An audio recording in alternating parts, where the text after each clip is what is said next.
কি যে একটা বিপদে পড়লাম, ভাই হচ্ছে ওয়াটারপ্রুফ চেক ছাড়া ফোন নেবে না। অনেক শপে গেছে, কেউ তাকে ওয়াটারপ্রুফ চেক করে দেয় নাই।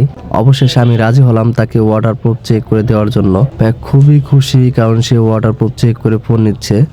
আমরা অনেক কষ্টে বোতল এবং পানি ম্যানেজ করছি, তাকে পুরোপুরি ডুবাই চেক করে দিচ্ছি, কারণ সে কক্সবাজার গিয়ে পানিতে চুবাবে, এই জন্য তাকে ওয়াটারপ্রুফ চেক করে দেওয়া লাগবে। সে অনেক খুশি দেখুন, আর ওয়াটারপ্রুফ চেক করে দেওয়ার কারণে। আসসালামু আলাইকুম, আমি আসছি মধুখালী থেকে। আগে 14 প্রো ম্যাক্স চালাইছি, এক্সএস চালাইছি, 12 চালাইছি। বলছে যে ওয়াটারপ্রুফ আছে, তুমি নিয়ে যাও। কারোর ক্ষমতা নাই ওয়াটারপ্রুফ টেস্ট করে দেওয়ার, কিন্তু এই ভাই আমাদেরকে ওয়াটারপ্রুফ টেস্ট করে দিতেছে এইটাই। আর ফোন কি চলে আপনার? ভাই সবার কাছে শুনছি আপনারা মানে খারাপ কোনো করেন, আপনাদের ব্যবসাটা ভালো। সবাই আপনাদের মানে আপনার একটা প্রশংসা করে আর কি। যে কক্সে যাবো তো ফোনটা ভিজাবো, তো আগেরটাও মানে অতটা পাই না, যে সাহস হয় না যে ওয়াটারপ্রুফটা মানে দেখবো যে আছে নাকি। দেখা গেছে ফোনে কিছু হয়ে গেল তাই।